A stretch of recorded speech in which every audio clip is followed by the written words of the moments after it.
I would like to know, how did you land MrBeast as a client? Like I wake up and I'm having like 200-300 texts of people that I'm coaching, right? We break up and she leaves and we have a place together in an apartment. They don't want to see you win. They don't want to see your business do well. You hear people be like, oh, he's going to shut down in a year. But at that time, it was something I had to prove to people. Like, look at me, I'm making money. Now I don't care about that stuff. I wear the same clothes. I don't care. I would like to know, how did you land MrBeast as a client? Actually, he reached out to me. It was crazy. Like they called me and I was getting ready. I'm like a week out from a show.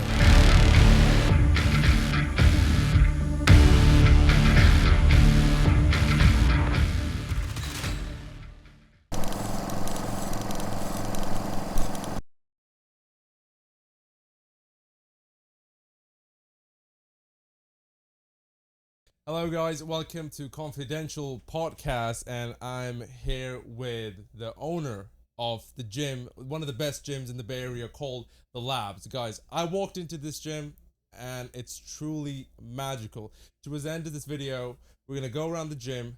I'm gonna go with the man himself, Bobby, and we're gonna show you around what the Bay Area and the plethora of machines we have here, the outdoor, the cold plunge.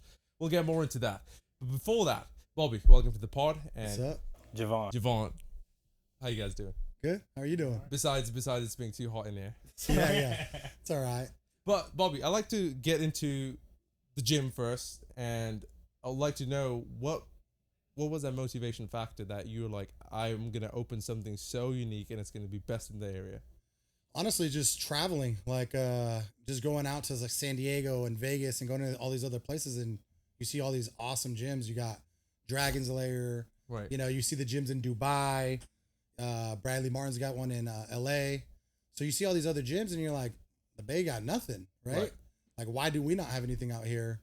So that was my biggest thing was, okay, I understand the fitness industry. I understand what people want. And yeah, 24 hours is great for some people. Right. You know, I loved it when I was going there.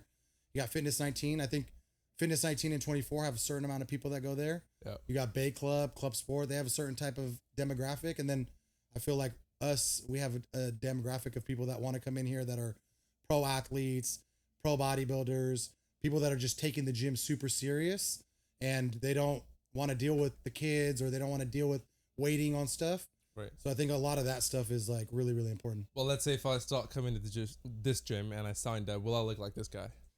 You know what? I don't know if you look like this guy because not too many guys look like this guy. Right. But I will say this. I seen a kid walk out yesterday and I was telling my brother, I'm like, dude, this kid looks like he lost like 100 pounds. Right. He looks phenomenal. And I'm shocked because for years I've seen this kid work out and I've never seen him change. And I guess I was like, you know what? I guess that's what happens when you don't have to wait on machines and you can actually work out, you know, and the kid looks great. So yes, I don't know about looking like him, but I guarantee you will level up working out at a gym like this. Why do you think having a good gym, especially something like this, is so crucial for people who are really serious about their health and fitness? I feel like I could speak on that. Yeah. Like for sure. So I started just going to any gym when I first got out here. I was going to Fitness 19, 24, right? So you go to these gyms and you go to the gym, right? You learn whatever and you go through your daily, but coming here, right? I came here as a visit. So I'll tell you how I was going to 24. I had just moved here and I was staying in San Ramon. I was going to 24 there, whatever, working out, seen Bob. We started talking. He was like, yeah, I'm about to open a gym. In my head, I'm like, bruh. I'm thinking it's just like any other person who just comes up and just, you know, is just talking. It was a good conversation, but I was just like, man, he's bullshitting. Like, no way. I go to a deployment, come back. Well, I didn't even come back. I'm looking on a ship in the middle of the ocean. I look on Instagram and I see he's actually building a gym. And not just building any gym. This shit was fucking sick. So I'm like, oh, he wasn't fucking lying. So back to the question though, just being in an environment where it's like the people around you, like I've learned so much from people from here, the connections, like things like this, like you don't get opportunities like this. And I'm trying to take this serious, right? So going to a 24, yeah, you might meet some people, right? But like, it's like super focused. It's like going to a doctor and then going to a specialist. Like this is like going to a specialist. Like you know you're gonna find a certain type of person here, or the people to put you in the right places, people to learn things from. If you want to, anything in this fitness space is here. Boxing, you name it. Like there's somebody here. He knows somebody or somebody that goes here that's connected, and even outside of that, in professional life, like whatever, there's somebody here for that. And I quickly learned that I'm like, oh yeah, I can't stop going to this gym now. How far do you drive? 35 minutes a day. So I make a 30-minute commute to work, 30 minutes back home, then 30 minutes here, and then 30 minutes back home. So it's like 2 hours of commuting a day. But like for the payoff, I have a Fitness 19, 5 minutes from my house. It's like, even if I need to do cardio, I'm driving 30 minutes. You never know. Like, you never know what's going to happen when you come here, or the things you might learn, the people you might see. Like, it's something, I swear. Right. Every month is something new I come here. Like, the type of person I meet, or something I learn, or, opportunity. Like, I swear. Every month since I've been going here, it's been something new. I'm not joking. Wow. I'm gonna get to you on this. What makes you so special? Like, what's the secret ingredient? I mean, you don't want to give it out, but yeah. I mean, it's crazy because just hearing him and knowing that he's a competitor, right? I know that the things I dealt with, he don't got to deal with. And what I mean by that is, like, if I need to do cardio because I'm hungry, and I go to a normal gym, I'm waiting on a cardio piece of equipment. As a competitor, I don't want to wait. Right here, I don't have to wait. I'm getting on the piece of equipment. If I want to pose, you're walking into a stretching room and there's 100 people watching. You come here, we have an actual posing room. You're there by yourself. You feel comfortable posing. Right. So we cater to these guys and make sure that when they are in prep and they're doing shows, and he just did Summer Shreds, which is one of the biggest shows out there, and he won it. He won the whole thing. And that's Christian Guzman, and that's in Texas. It's a pretty big show, and he won it. Right. I'm not surprised. I mean, I've told him from day one, I think the first time we met, I'm like, dude, you got something. You're special. But it's up to you to see how hard you work. In the beginning, when he told me he was going to compete, I'm like, man, you messing around. I already know how you are, right? Like, you're not going to take this serious the way you have to win. Right. But obviously he has, and he won, and he's on his way to get his pro card. And man, I think his career could go however far. And you need a gym like this if you want to take your career to that level, right? Right. For me, it was being a pro and owning my own gym. For him, it might be being an Olympian or being one of the biggest guys on Instagram. And I think he's capable of doing all of that stuff. Right. And what would you say? What would you say on that? Like, people see you and they see you have potential. It's like, now that I'm thinking about it, I'm sure we know who Ronnie Coleman is. Oh yeah. He walked in, he was just chilling around, fucking around, and someone told him, like, you can do this for a living. Yeah. I hear it a lot. So going back to what he said, right? I always worked out. And I always worked out. I started working out in 2020. Got to around this time when I moved here. I was working out, but bro, I was 23. I was partying every weekend. I was out spending a bag on drinks or doing, not dieting, like a bunch of stuff. And I always like had a moderately good physique, but he could tell, like, you can tell if somebody has it, right? If they have just a build. He would, every time he see me, yo, I think you should do it. I think you should do it. And I would always, try to enjoy life, take whatever. And then in 2020, so we did a show in 23. I immediately after that, I didn't take it serious again. And then in 24, I was like, you know what? 25 is going to be the year I just take this 100% serious. Like, if I give it an entire year, that means that, whatever comes of it, it comes of it, right? And since then, like since the beginning of this year, when I actually put my head into this 100%, bro, the amount of opportunities that have came up this year is insane. So just listening, right? And just, at first it was like, he's people just talking or they see it, but like, you actually got to put your head down and then drive towards it. Once you start to see a little bit of it coming, you're like, oh shit, like this is what they were talking about. So like, I'm starting to see a little bit of it now. And like, I don't know where it's going to go, but I feel like it could be pretty big. Main thing though, I just want to get back, same way he's like pouring into, people that he sees. I want to do the exact same thing. You kind of regret not following him earlier? I think it was I feel like it wasn't I'm not too late. Exactly. He's young. He's not too late. And the thing is God's time is perfect. I really believe that. So like, it didn't work out for him then because maybe that time when it wasn't right. Right. He probably needed to drink and party and have fun and he had girls or whatever it is, right? Right. When you get serious about fitness and competing, none of it can matter.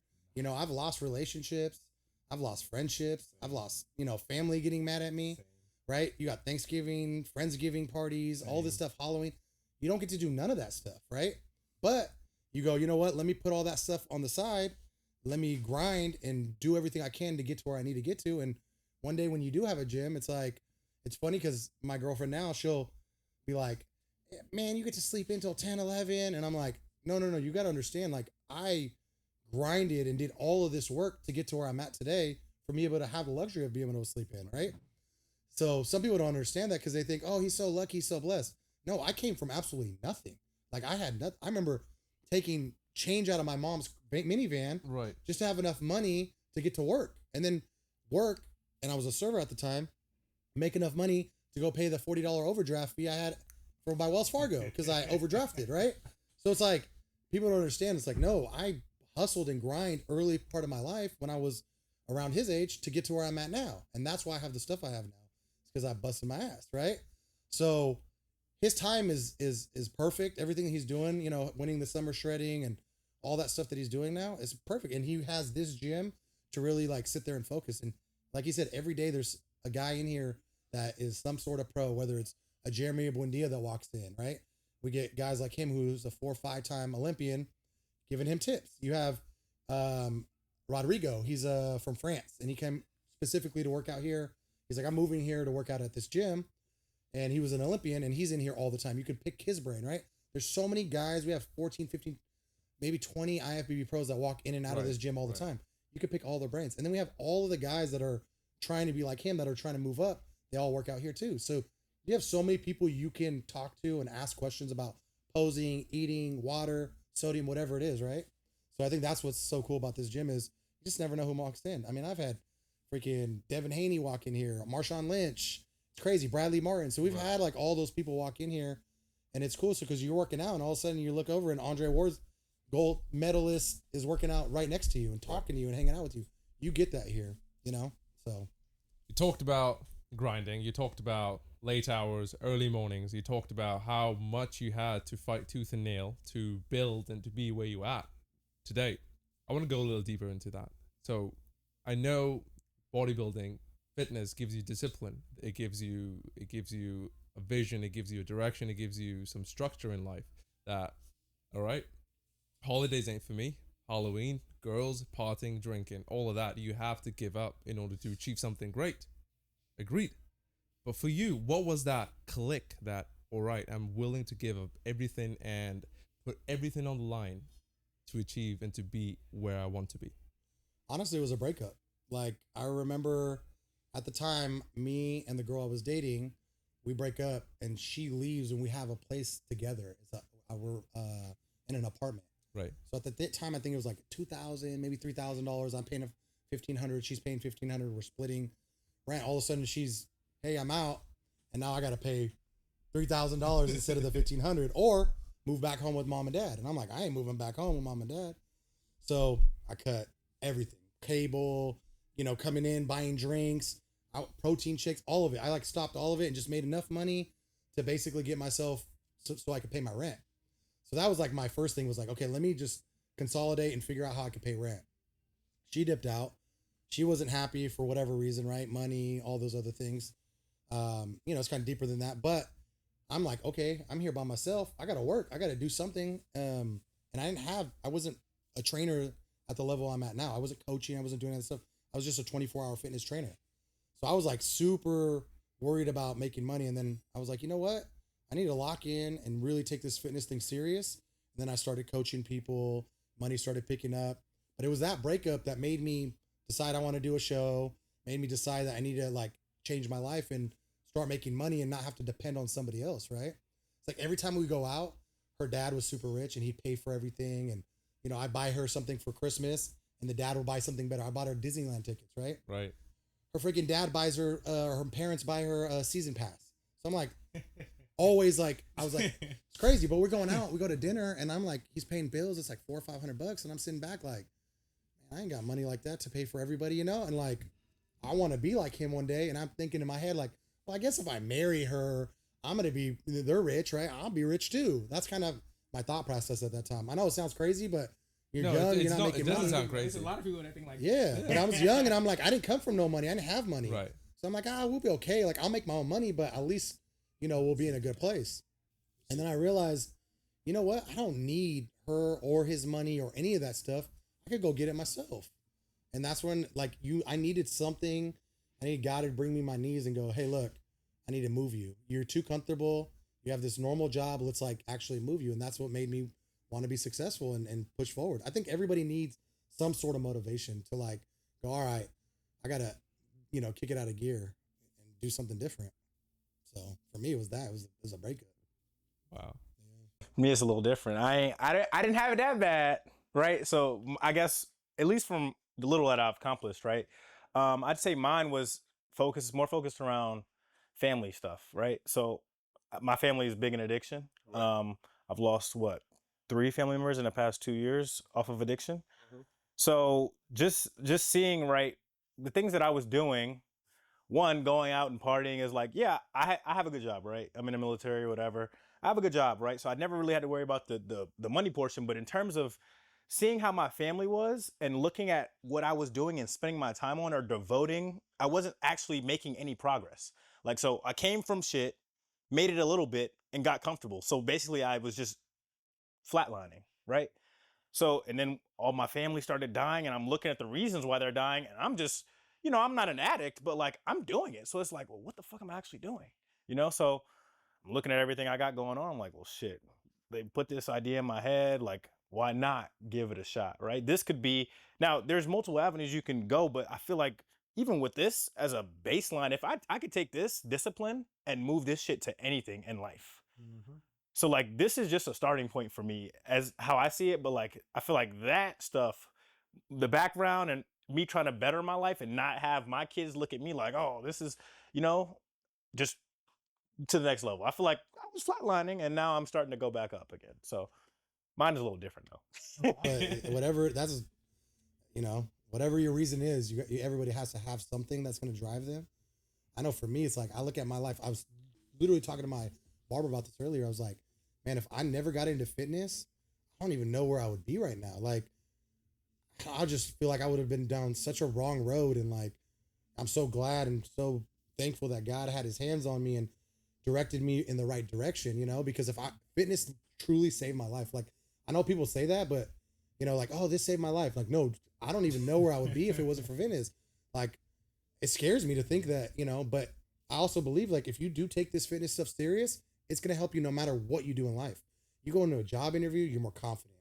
You're meeting all these people. Your network is getting better. Your network is your net worth, right? I truly believe that. Whether if you're selling houses, you want to talk to people for whatever plug you need. When I needed TVs, I had someone. I needed something for PG&E, and they said, oh, it's going to take 6 months. Call my boy up. Hey, do you think you guys can? Yep, I got you. He did it in like 2 weeks. They're like, who do you guys know? It's like people, you meet these people and people don't understand, but it's crazy. You'll go out to a bar and all of a sudden the bartender's giving you free drinks. You're walking in, the bouncer lets you in free, right? Building friendships and network and being cool with people goes a long, long ways, especially as you get older. When you're young, you think like, I don't like that dude. Oh, that person's this person's that. But as you get older, those connections and those friendships you made, that dweeb or that dork you would typically bully, all of a sudden becomes a CEO of a company. Guess what? It's smart that you were nice to him and you weren't such a dick, right? Right. So like, I always tell people, especially younger people, I always tell them, build as many friendships as you can. Be cool with it. Yeah, keep them from distance. You don't gotta be everybody's best friend, but like, be cool with people. I think burning bridges is the worst thing you could ever do, So when you want to move up in this life, in this world, and that's why he's always like, oh, it's always something new in here. So something's going on. It's like, there's a reason why I've been able to coach a MrBeast. There's a reason why I train with an Andre Ward. Guys like Devin Haney and Marshawn come in here. Because I've built good relationships with people and I haven't burned those bridges and I've always been loyal to people, right? Right. So I think that's a big, big thing where people nowadays, they're just like, what can you do for me? Oh, you can't do nothing for me? All right, I'm out. It's transactional. You can't be like that. I've always tried to just do good by people and whatever good comes in, cool. Sometimes you do good by people and they end up hating you and they say you're a piece of shit or whatever it is. It is what it is. You just keep moving on. You can't please everybody. Not everybody's going to like you. It is what it is though. Especially in this industry. It's like, you can't. You gotta have borders. Yeah. There's a reason why you have borders. I mean, that's again like political topic. It gets really sensitive. Dude, it's so bad. Like nowadays, you can't even talk about it because as soon as you say something like, "Oh, borders should be closed," like, dude, my parents came from another country. Like, we had to get our papers. Like, you don't just walk in here we did like everybody else did. Both my parents just got their citizenship, right? How 10 years? At least 10 Yeah. years. So it's like you don't just get in here. It's like we got to know who you are. You don't just let somebody come in, right, and not know who they are, because the problem is everybody that's coming from these Mexico and all these other countries, they're bringing in, a lot of them are cartel people. A lot of them are smuggling people over. Exactly. It's like they don't think about it like that. It's like, oh yeah, no, like they're thinking about just the people that are working on our houses and are the hardworking Mexicans. And I agree. I think there should be something done with those people, right? Like the dude that's working at, these plants and, doing all these things for us. Like we should leave those people alone. But let's like make sure who we have. Like let's just document. Like you don't need, if I'm going and picking somebody up, if I'm ICE, right? Just because you're not an illegal or you're illegal here. Okay, well, let me look. Who are you? Have you done anything criminally wrong? You have a job? All right, cool. You could stay, right? Document them. It's all good. Let them stay. But you can't just let everybody just come in and just come in. If you see somebody, if you have a record, hey, you got to go, right? If you have some issues or problems, you got to go. Like the people that are good and that are working, keep them, But I think, so there's like a happy medium. You can't just say one or the other. You can't say just kick everybody out. We can't do that. No. You kick everybody out, you're not, dude, America would not be America. No. It wouldn't. So there's got to be some sort of like, that's where I think, it's like whether you're a Democrat, Republican, it's like there's got to be a middle ground. Where's the middle ground? Exactly. There's never a middle ground. It's either you're left or you're right. Where's the middle ground? The middle ground is we should be doing something where, these guys that are the farmers and they're here working and helping America get better, we keep those people 100%. Right? You're helping America. We're going to keep you. Right. Now, all these other people that have criminal records, don't work, trying to use, us for food stamps and whatever. Yeah, we gotta take care of that. Right. No, so, I'm with you on that, but it's I don't know how people perceive as my political opinion might not be very professional, but as a human, as a citizen, as people like you, me, him, like we don't want migrants from third world country, and most of them might be creeps, might be criminals, you don't know, and now they're late in the country. Yeah. Well, what's gonna happen to your business? Yeah, exactly. You don't know. So that's where we're going. But coming back onto you, I'd like to know, like, what does your training schedule looks like? Yes. So right now, mine is all through an app. I have a coach. So it depends. When I was at the beginning of the year, I was doing legs 3 times a week. Trying to get ready to do classic. Obviously, classic didn't work out, and these bad boys can't grow too much as a natural, super fast. So now that I'm doing a men's physique show, I have 24 days, 23 days. I'll be going for my pro card. Now I'm on a 3 to 4 day upper split. So it's like a lot of shoulders, back, chest, just working on my weak points and critiques from my previous shows and places I know I need to grow. What are your stats, like physical stats? What's my physical stats? Height, weight? Yeah. 6'1", 200 as of today. And what's your stage weight? 196. 196. Oh, so you're about there. 23 days. Yeah. Almost there. No, he's peeled. I mean, he's right. He looks great. It's crazy though. He's natural too. So that's what's so crazy about it is, competing as a natural. I'm a pro in the NPC. IFBB, but the NPC. You don't compete in NPC, right? Oh, you do. So now they're starting to do natural shows. It's new, which is great.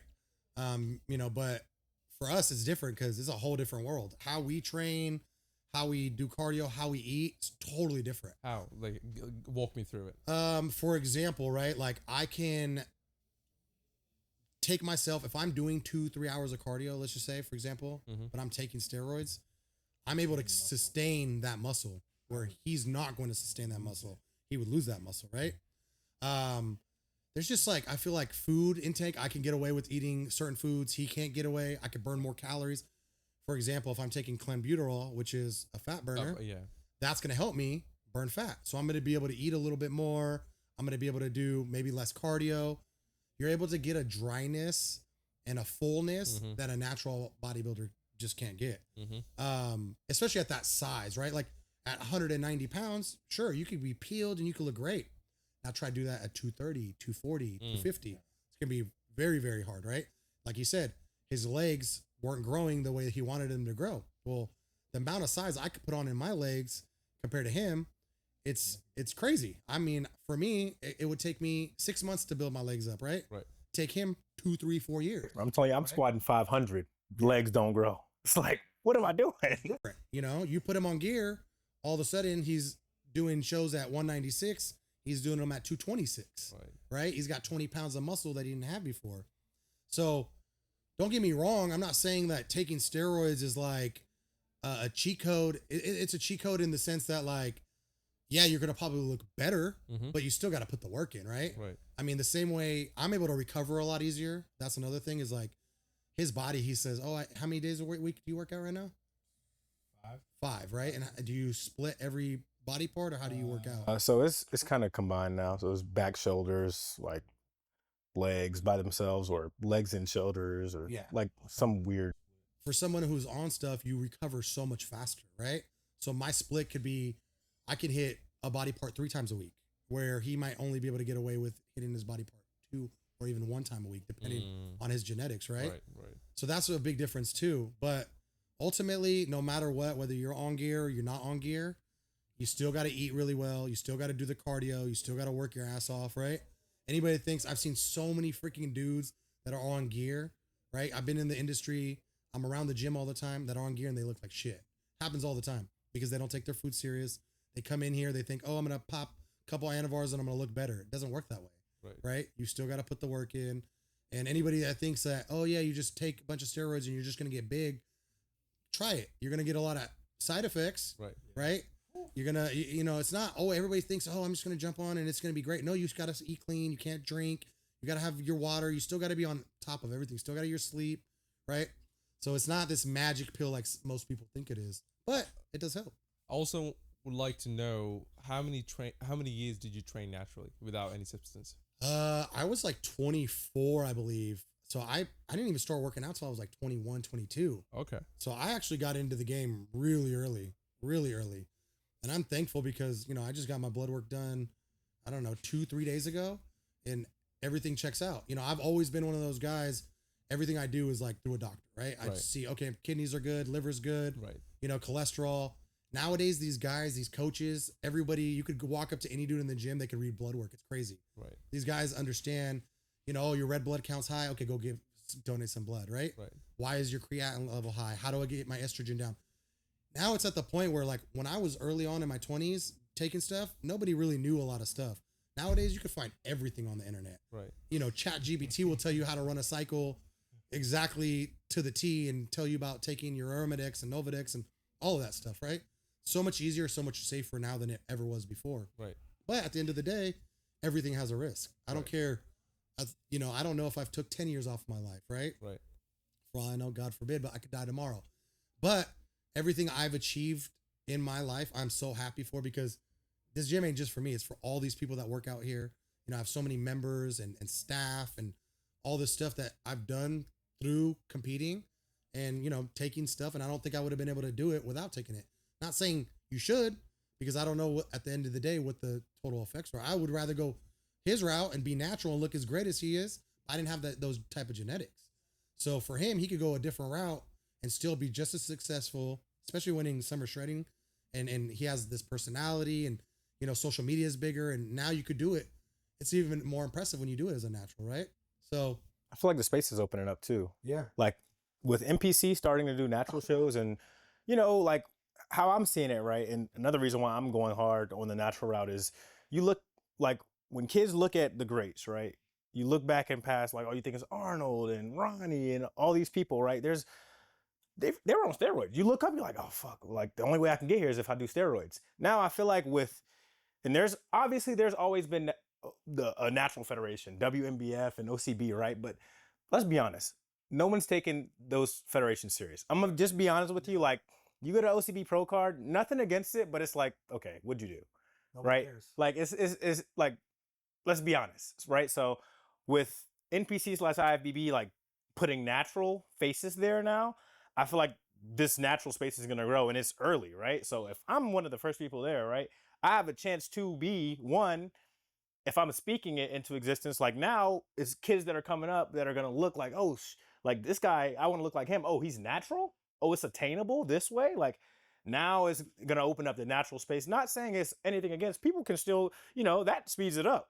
And to compete against those guys, you still got to, if I wanted to compete, go Olympia, if they don't create a natural Olympia, it's going to be hard. Right. For sure. Like it was going to take significantly longer for me to get on an Olympia stage as a 100% natural. Like a true, there's naturals now that are like, okay, I don't know what you did in the past, but like to be a true natural and go to Olympia stage is going to take some fucking. You just talk about that. I want to touch bases on what are those substances that I believe a lot of even fighters, I'm not going to name drop, but a lot of fighters and bodybuilders take that they're seemingly in blood work, they're natural, but they must have taken something to clean it out. But when they came closer to the blood work, they're all clean. What I would say is the way that they do it is about the testing. So it's a lie detector test and it's a urine test. That's the most they do. It's not like after people get the natural pro cards, they go back and get their blood work done, but what blood work captures lasts 6 months? Yeah. Like it's not a true way to know. It's just like, okay, you've been off of it for this amount of time. But if you're older, right, you could have blasted for 10 years and then take 2 years off. You're still going to retain some size if you're consistently working out. And, you're natural now. Yeah. So, like, regardless, right? Going off what you're saying, like, don't mean to interrupt you, but, like, I haven't taken anything in the last year. I have a shoulder issue. I tore something in my shoulder. No point in me taking anything, right? I could sit back in me. I'm 220. I used to be about 240, 250. I could easily say, I'm a natural, right? On all the tests, I'm a natural. But now I'm 220. If I get down, let's say 10 pounds, I could go do all these natural shows. And now I'm a natural. Like, you see what I'm saying? I still put years and years of me putting on the muscle. It's still there. Right. I still have it, but I'm just not as big as I used to be. So it's like, there's so much like, I'm sure people even look at him and they're like, there's no way he's natural, right? And I've been asked, like, dude, is that dude natural? Like, how? He looks crazy, right? But as his, I coached him, I'm around him. Trust me, he's natural. Like, I've seen guys in here, you could tell there's so much, like, there's a look. I could tell there's guys in here that tell me they're natural right now, and I'm just like, there's absolutely no way. You're bald. You got acne. Okay. You got, like, there's so many signs, and I've been around the industry so long. It's like, you're lying to me. That's cool if that makes you feel better, but it's so obvious, right? You could tell when a guy has clear skin. You could tell it from their face, right? They're bloated sometimes. They're not bloated sometimes. Like, there's so many signs that someone who's done it can tell. You just know. It's like any other drug. You just know, oh yeah, he smokes weed, right? Same thing. So when you're lying and you're telling people like, oh, I think those are the weirdest dudes in the world. The ones that literally sit here and will tell you, oh, I'm natural, and they're taking stuff. Oh yeah, all you have to do is eat this and you can look like me. And it's like, no, dude, that's bullshit. Right. That's such a lie. And all you're trying to do is make other people think that they can achieve what you have. Right. You don't even have the genetics. First of all, he has the genetics. Right? Like, I've seen tons of dudes like him. They're in the NFL. They're in the NBA. You see tons of people like you that look great and have great genetics, right? But when I see somebody who doesn't have those genetics and they're claiming they have those genetics, it's just funny to me because I'm like, you're a liar. And I mean, we're all on social media, and I'm sure we can tell some of the people that on social media act as fake natties, and you're like, there's no way you're that old, that age, you look like that. What would you say to those people?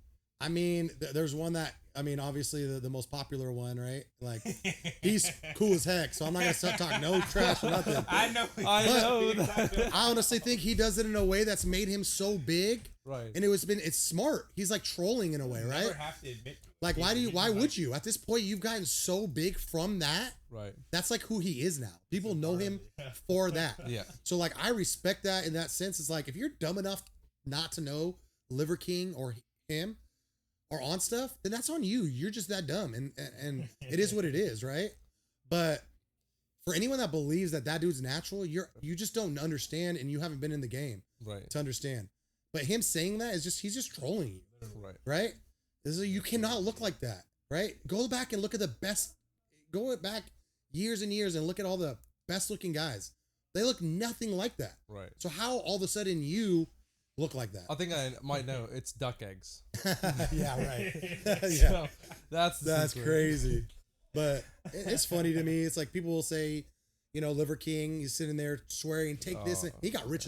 You know how rich that dude got? Right. From saying he was natural, take my supplements, buy this, buy that. He literally became a multimillionaire just from lying and telling people he was natural. Right. But guess what? At the end of the day, he made his money. People know who he is, and whatever, it is what it is. Right. So probably in a private jet somewhere. Yeah. Along the Bahamas. Dude, making millions. Right. And people believed him. Me or anybody that knows, like, has been in the gym, we look at that and we laugh and we're like, okay, whatever. Right? But what do you think? It's not they're lying. It's people are stupid enough to believe them. It's you gotta. No, I think it's people stupid enough to believe it. I wouldn't say stupid though, because like if you don't know, you don't know, right? There's an innocent part. It's like if you don't know, you don't know. Like it's just like, say for example, right? I work with First Form, right? And there's people who come to me and they ask me for supplements. If I just wanted to simply try to sell to people, I'd tell them, oh, you need this, buy this, you know what I'm saying? Just to sell. I don't care about how you actually take these products or how you look or, whatever the case may be. I'm just trying to sell. But they don't know. They come to me as a source, or they see me as like, okay, this is a guy that, or as you say, Liver King, they see him and like, okay, maybe this guy has to be reliable, right? So it's like, they don't know any better, right? And it's a lot of things out there that you can just, you find your one person, right? If Bob told me certain things when I first started, I'd probably fucking believe it. Like, because I didn't know any better. Right. Like, you don't know any better. Like, say, for example, you go on stage, pose, like somebody tells you, oh, yeah, you do the pose like this. And you go upstage and you look stupid because you just don't know any better. Mm-hmm. So, like, I could say, now, there's a way to check your sources, right? The internet's always there. Yeah. But, like, to have a platform and to sell the wrong and to do it, it's like, what are you doing? Like, but it happens so often now. Like, that's what the internet is. It's all a lie. It's all facade, right? Everybody's a coach. Everybody's a posing coach. Everybody knows how to make money. Everybody's living this lifestyle, right? They all have everything, right? And that's what they show them. People want to see that, and they see it, and they're like, oh, wow, she's got a butt. What is her routine, right? She got a BBL. But, like, people will go out and do her workout routine thinking they're going to get a butt that looks like that. The whole time they got a BBL. I love Goob's page. You know, Goob's, I love Goob's page, bro. He calls out everybody. Photoshop? Oh, yeah, he's going to get on your ass. Zooms in and see that. Oh, and he sees all the stuff. I met him. He's a great dude. Solid. He's just like, hey, look, man. Because I told him, I was like, man, my biggest fear is to end up on your page. He's like, well, you don't filter your shit and do stuff, right? I'm like, no, but it's like, you got nothing to worry about. But I know everybody's like, I don't want to end up on Joey Swole's page or his, because they'll rat you out and they, it's kind of cool, but they'll fry you. Who's the other guy I forgot with the squeaky voice? Greg Doucette? Yeah, I mean, he's a famous boy. He calls everyone out. One's more plates, more dates. Oh, yeah. One's that. Yeah. There's another one. I think it's Greg or something. I forgot his name. There's the one that just called out Sarah Safari too. I know who you're talking about. He called her out. I forget his name. He's so funny, but he walks up to everybody and asks them if they're natural or not.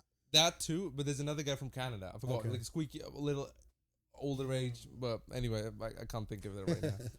But I like to know, like, so you're upcoming and you're competing for a show. You have done it, been through it, and you train a lot of people. What's more important, discipline or motivation?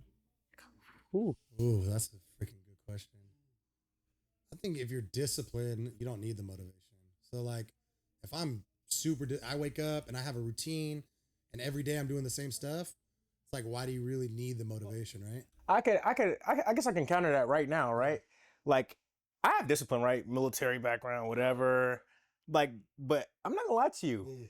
These, like, I've been on prep all year. Yeah. Like, this entire year I've been on prep. And, like, bro, I'm telling you, I've been, like, I was burnt. Like, just burnt. I'm missing, like, it's cool to say, oh, like, I've been disciplined, whatever. Bro, I'm telling you, if it wasn't for Instagram DMs and comments just from people that I don't know, running into people in here, they're like, people I literally don't know. Yo, I see your Instagram video, you motivate, like, hearing shit like that. I'm just like, bro, I woke up, like, today, I was sore as shit. Woke up, I'm like, man, I gotta go do fucking cardio. Like, my discipline woke me up. Yeah. But the motivation of knowing that people are going to be looking for me to perform on the stage and how I motivate people, right? So, like, that is what pushed me. Yeah. I'm disciplined. I can be disciplined, right? But it's a good combination of both. Yeah, because if you are motivated all the time, but you're not disciplined, then right? It's like a fire that's just burning. Yeah, And because I could disciplines be super motivated, but then if I'm like, I'm super motivated, let me eat this, let me eat that. Cardio, we're not doing that today, right? That's where like you need both. Obviously, you need there's a combination of both. So, but there's another very like a third dimension perspective to what you. So this feels like a high right now, from what I can tell. You've been through it, and you know how good that feels. That feeling of just being acknowledged and adding purpose to people's lives. But you're done with it. You're retired. You're upcoming. So, but that's what I'm getting. There will be a dip at one point where you get age, 40s, maybe 50s. Your body's it's gonna start deteriorating. What then? What's gonna be the high then? I want to know, how was the transition for you? no, for me, I'm telling you right now, when I was in my 30s, I was telling myself, all right, I'm coaching. Like I wake up and I'm having like 200-300 text messages of people that I'm coaching, right? Right. So I got to get through all of these check-ins, start, let's say 9 a.m. You get done at 2-3 o'clock, right? You're just doing everybody's check-in. You're making sure all your guys are good. And then you're like, okay, the rest of the day, I got nothing to do. You're like, okay, I got to go to the gym. And then that's it. That's your whole day. It's like waking up, working from home. And I knew, all right, this isn't something that's going to be something I want to do for the rest of my life. I don't want to have kids, a family, and then I'm working from home. Some people like that. For me, I love being out. I love doing stuff. I like coming to the gym. I like shooting content. I like being around people. So I was like, at some point in my life, I'm going to open up my own gym. That's why I was like, okay, this is cool now. Make your money, set yourself up, have a goal, right? So thinking in the future, like you're saying, I think that's a great thing for him to do. You should definitely be thinking what you're going to be doing in your 30s and what you're going to be doing in your 40s and your retirement and all your other stuff in your 50s. If I don't start thinking about my future, right, it's like there could be a lot of bad there. But I also think like you got to pray and ask God for all these things and also manifest it all, right? Everything I have, I've manifested. There's nothing I have in my life that I didn't manifest or ask God for. So for him, it's like, okay, cool. Like, yeah, you're in the military right now. You're doing the fitness thing, right? But he wants to help people. Why not invest in a gym? Why not make money doing that at some point, right? Why not build your own brand? Why not? There's so many opportunities for him to make money along this way. He's just got to figure out how he's going to make his money, right? Whether it's having his own clothing brand, whether it's jumping on one of these supplement companies, starting his own supplement companies. There's so many ways once you start opening doors to figure out how I'm going to make money, right? And that's what he's got to do is you got to figure out, all right, let me make my money now. Okay, let me invest in this. If you're so passionate about fitness, invest in a supplement company, invest in a gym, there's so many things you could do, right? So he's got to definitely start thinking about how he's going to be able to make more money, right? Can't just think about now. That's great, but you got to start investing, throw your money in stock, right? You got to, and that's what happens is he's still young. He's still not at that age, but I think right when you hit 30, you really start thinking about, all right, I need money. I need a 401k. I need all of these things that I can set myself up for my future, right? And I think that's really important. So it's you got to start thinking about your future. You have to. Yeah, I haven't. I've been thinking about a lateral, but I feel like I'm just like, this is year one of like me actually taking it serious. So like I was even thinking about that now, right? With the show coming up.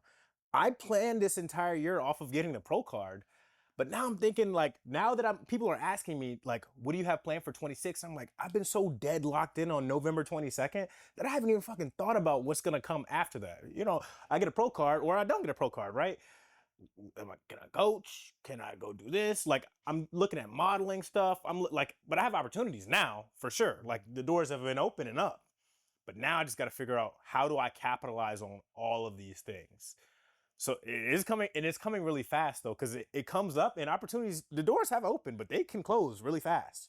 So like even like working with my brand, right? With First Form is like doors are opening up, but if I don't talk or give them, plan around it, the door can close, right?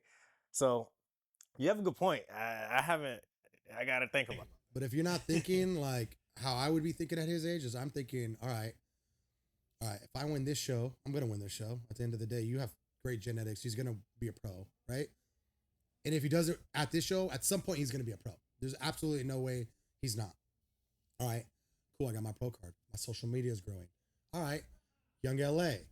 there's all these different brands out there that I can make money off of, right? If my social media keeps growing, my platform keeps growing, I keep winning shows, guess what? There's a reason a brand reached out to you and they want you a part of it because they see value in you. As long as he keeps building his value, guess what? He's able to make money, right? When I was competing, I was making a good $10,000 off of just money that was coming in off of like supplements, food. I was working with Lean Feast at the time. I was working with all these different brands, and I was bringing in just off of that alone $10,000, right? That doesn't last forever, but you take that money, you save it, you invest it, and one day you build it to a point where you can buy a gym, right? But all the opportunities, all the things he has now, all these doors are going to open up. It's up to him to capitalize on them and understand how to get through those doors. It's a lot easier for these guys to do now stuff, because if he were to want to get on Young LA, I know, like my boy Jordani's on Young LA, right? Hit him up. Yo, I have somebody for you. What do you think? All right, cool. Send them my way. I have so many people now in the industry that I know that I'm able to be like, yo, but I'm not going to just do that for anybody, right? Because if you haven't proven or done anything, why would I do that for you? I'm not going to look stupid. I'm not going to sell you a supplement that I don't believe in. I've had people try to sell me supplements. They're like, hey, yo, can you put your name on this and like sell us? And I took the supplement. I swear I threw up. It's like, okay, maybe it was that one day, whatever. Took it again, threw up. And then I told the guy, I was like, hey, man, I can't. He's like, why haven't you posted about it? I was like, unfortunately, I can't like back this brand. And he got pissed, doesn't like me anymore. It is what it is, but I'm not going to put my name on a brand that isn't going to make me look good. I'm not going to tell Young LA about you if you're not going to make me look good. But if you have a great social media, you have a good presence, you're winning shows, you're going to make me look good. All right. Like, I'll vouch for you. I have no problem doing that. And so for him, it's like, put the work in and I'm going to give you the opportunities, right? And he's going to have not just me. There's so many people in this gym that are able to give him opportunities to do stuff in his life, whether it's, even if it's not in the fitness game. I mean, we have the regional president of Verizon. We have Best Buy a VP. We have all types of people that work out here, right? And so you don't have to just be in this industry. There's other industries and other ways and other avenues. But people see you're hardworking, they'll give you an opportunity. Oh, there's one of the things that they want to talk about is with, say, when I do get to the point, right? So social media grows, whatever. One of the things I've always thought, and like, I'm growing now, right? Because I'm putting in work. I see my hard work paying off. But like, when I was a smaller creator, I'm like, nobody wants to give me a fucking opportunity, like whatever. This shit is a business. Mm-hmm. Like, Young LA, Gymshark, whoever, like anybody who you're dealing with or you're looking for a brand deal from, it's a business. They're not just in the game of like giving out free shit. Because if that was the case, then they wouldn't be in business. So like, if one of the things is like, say 2 years ago, a year ago, when I just started, doing fitness, right? Somebody did give me a brand deal. I can't sell for you. I have no influence. I don't even take myself serious enough. I don't have nobody believes in me. What are they giving a brand deal to? So like, that I feel like that is another reason why I've been able to like change my mindset around, how I am posting my content or why I'm doing it. Cause it's just like, at one point it was just like oh man, I look good enough. Like nobody's like willing to give me a chance. But then I turn around and I start thinking, like, this is a fucking business. Like, they're not just gonna co-sign on any, like, they are not looking like to build somebody, right? I don't think they're looking to build anybody because there's a bunch of people out here who are already big enough, right? You have to bring some type of value to the business. That's what I feel like. That's a lot. A lot of people ask me, like, I'm working with First Form now, and I mentioned it like 3 or 4 times, but it's like, one, I believe in the products, but like, I bring value to the business. Like, they wouldn't be, you get what I'm saying? It's just like, messing with you if you don't. They're not even going to talk to you if you can't bring them some sort of value. It's just, it's like a free, it's not just a giveaway. Like, why social media is so important. It'll get you in doors you never thought you could get into. Like, that's just how it is. Like, if you have a huge social media, right, guess what? People will give you those deals. If you don't, good luck, Right. I had a girl in here earlier. She's like, she's got like 400,000 or 500,000 followers, but she's doing something with Nike. But Nike's not giving you no deal if you got 10,000 followers, unfortunately, right? You got to build yourself up and show them value. Nobody's going to give you anything. I do deals with people all the time, right? But you got to show me some sort of value, or why am I going to give, I'm not giving you nothing free. But if you could show me some value, you can help my business grow, of course we can work. Right. So no matter what, and you'll pour into other people's cups, and you don't think about what can I get in return? Because I swear on anything I love, like I never was the person that was like, oh, what can I get back from this person? Because I think when you go in it with like that, it's transactional. I truly believe what you put out in this world is what you get back. If you put out bad, you're going to get back. It might not be right then and there, but at some point, it's going to happen. Put out good and keep putting out good, it's going to come back. This is how the world works. And I think people that figure that out, they have such an easier life and they go so much farther in life and they're a lot more successful. Don't get me wrong. I've seen a lot of dudes that are really big in the industry, but they're not happy. Like you see them, they're like, oh, he's got a huge name. He's got all these followers and they're basically suicidal. They're depressed. They have anxiety.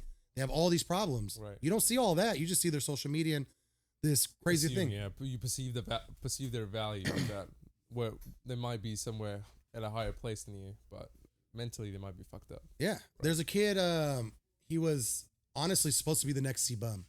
He was C-Bum before C-Bum became C-Bum.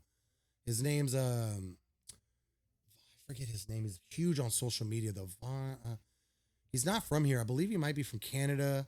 But anywho, this dude's like looks phenomenal. I mean, you look at him, he looks like he's Arnold, right? I'm telling you, there was a video of him and C-Bum working out together and he like tore his bicep. Callum. Monvogger, yep. Yes. Australian dude. Yep. That's where he's from. I'm talking, dude, one of the craziest physiques. You look at this dude and you're like, he's different, right? Huge following, right? He easily could have been bigger than C-Bum. That's how good he looked and how well he talked. Everything about him. The dude was like crazy. Like this bunch of stuff happened. He jumped out of a window. He started doing drugs. Broke his knee. There's like a Netflix documentary about him. And like he messes up his knee and then tears his bicep. And basically his whole life like went downhill. Right. I mean, this dude was like on top of the world. And then all of a sudden, now people be seeing him in the street. He's just like doing some weird stuff. Right? So this dude that everybody's looking up to and they're thinking like, this guy's the guy. All of a sudden he's a druggie. Like, how does that happen? But it happens, right? Just because you have followers, just because you look good, doesn't mean you have everything right. Right. I see it all the time. Well, I want to get into ego and growth. Like, what's the difference between like confidence and arrogance? I'm sure you've run into a lot of people, and you will run into a lot of people who are just egotistical, arrogant, maybe in the gym. What do you have to say on that? I think my like what I get from people is going to be different from what he gets from people. Mm-hmm. I own the gym, right? So I'm going to get everybody's best face. I'm going to get everybody being nice to me. Everybody acts a certain way with me. I like the fact you're aware of that. Right? So they're going to treat me differently. Right. They're not going to treat me like they treat everybody else. So right. I'm not seeing the ego side because none of that stuff works with me. If you like come and try to be egotistical or mean or whatever, get out. I don't care. I don't want you in my gym. Simple. Like, I don't like people like that. And everybody knows, like, if you have that type of energy and you're bringing it in here, it's going to get weeded out real quick. This gym we have a great community here. Everybody's super nice. Everybody's super cool. If you think you're better than somebody else, you don't belong here. This is a place like I have my friends' moms, dads, cousins, friends, overweight people. You treat everybody the same exact way. And if you don't, this ain't the gym for you, period. Like, I'm not going to put up with that. So for me, I don't see it because they know I don't rock that. I'm not cool with that at all. Right. All I see is people's best face and everybody being nice and cool. Because if that's not what I get from them, it's like, one, they know I ain't going to talk to them. I'm not going to rock with them. And two, I don't want them in my gym. Like, I'm good. My business is great. I've had so many people like leave. For every one person, I get 10 new people in here. Right. There's a reason we're popular and we're doing great. But it's because I've weeded out the bad and I've brought in the good, right? And I'm all about good energy and I want to be around good people. So I don't see that part of it for me too much. How do you use pain as fuel? Because you talked about heartbreak. You talk about that breaking point in your life where you're like, you hit the rock bottom, your girlfriend left you. But how do you use that fuel, like that rage, that heartbreak, that pain as to drive? I mean, for me, it wasn't even like, honestly, like, yeah, it was like painful, but I'm not good at using like pain as fuel. I'm just competitive, right? Like, I hate to lose. Like, if I win, if I'm gambling on something, right? And I win, I'm like, I'm not even that happy that I won, right? But if I lose, it'll be like 2-3 days that I'm like, lost. Damn. Like, even though it was like, say $50, I hate losing, right? I'm so competitive. Sometimes it's like the worst thing about me. And I know that it's the worst thing about me, right? Like, I know, like, I'm in Madden leagues with guys and I play fantasy football. And I guarantee you, if you talk to anybody in one of those leagues with me, they'll be like, oh, he's the worst competitor ever. Because I'm such a poor sport and I'm trying to get better at it. But that's just how I am. I don't know what it is, why I was like that, like, but I just hate losing. Right. You know, I'm trying to get better at like being humble. Like I was playing a game with somebody yesterday. And I was like, okay, if he beats you, just, you know, like don't go crazy on him. Like, you know, like my brother will tell you stories of like we'd be playing video games and he would beat me, and as soon as he beat me, he dropped the controller, run out of the room, go to the room and lock the door because he knew. Like, I'm throwing something at him, right? Like, I just hate losing. I've always been like that. That's why, like, it helped me especially when I was competing.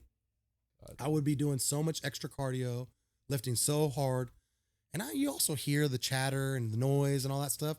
That's what fuels me. Like, I love that. I don't know why I need that.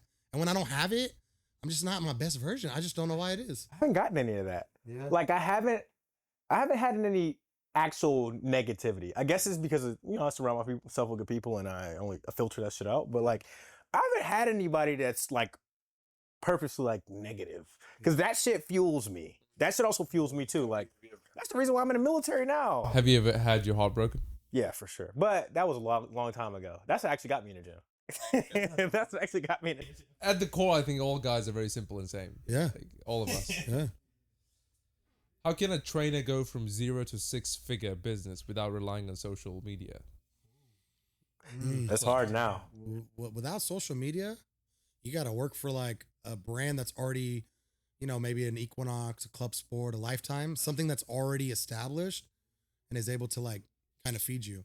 Like, I have a girl here, and actually 2 of them, and I'm able to like, because the gym's already doing well, I'm able to give them clientele and get them to a point where they make money. I have a trainer in here. He does well over, I think he's like 150,000 or whatever it is, right? But it's like, we're able to give him all the clients. He's not on social media. He's not big on social media, but he's also put in like 10, 15 years to get there.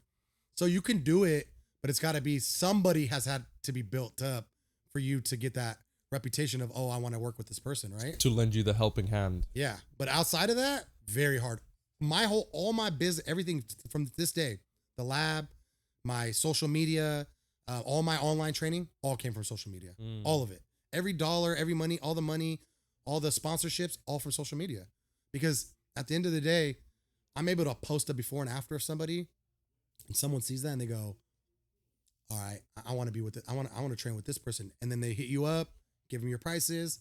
All right, cool. Let's work together. Right. And that's all I was doing. Just posting people's before and after. Because the thing is people can look at me and be like, yeah, he looks good. He's got a 6-pack, but he's on steroids, right? They're going to always downplay how you look because, yeah, he looks good, but he's taking shit, right? But then all of a sudden, I'm able to take somebody's mom, somebody's dad, a girl that's overweight, a pregnant mom, right, and make her look good. Now it's like, oh, dang, he actually knows like what he's doing. Right. Now there's, now we're talking. Now people want to reach out to you and ask you to coach. And then now you start coaching, let's say 10 people. Those 10 people have moms, brothers, cousins, sisters. They're all going to go tell them if you do a good job at them. So for me, what I tell all these younger guys is whatever client you get, pretend that client is your only client you have and you're putting everything into that client, because that client will go tell his sister, brother, family member, and so on and so on. Wow. Same thing with my gym. Right. It's like, I have not spent, I'm telling you, $1 on anything as far as like putting it on social media. I see these other gyms, they have you click it and it's like this gym, that gym, and you see all these, they're basically trying to get everybody in their gym. I don't want everybody in my gym. I only want a certain type of person in my gym. Top right? of the food chain. Yeah. Yeah. So I'm not going to promote like that. I'm going to promote in a way where it's my friends' friends telling people, hey, this gym, you should come check it out. Right? I'm all about word of mouth.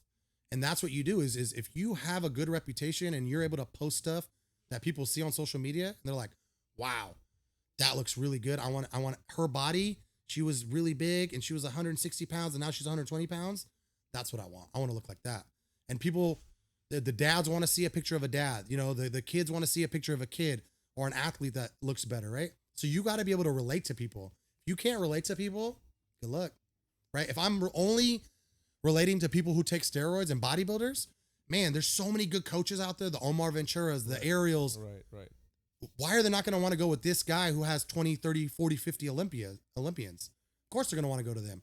But if I'm able to coach 9-year cheerleaders, if I'm able to coach a mom, a dad, all these other people, and people could see like, oh, wow, he's working with all of these different people. That's the guy I want to work with, because I'm not an athlete. I'm not a bodybuilder. I'm just a regular guy, but I want to work with this person. Gotcha. Well, let's say if you had the vision like the lab and you only had $10,000 in 2025, how would you rebuild this whole thing? How to rebuild a gym with $10,000? Not with, but you only, as a visionary, you have 10,000 in your pocket, but you have 5 years ahead of you.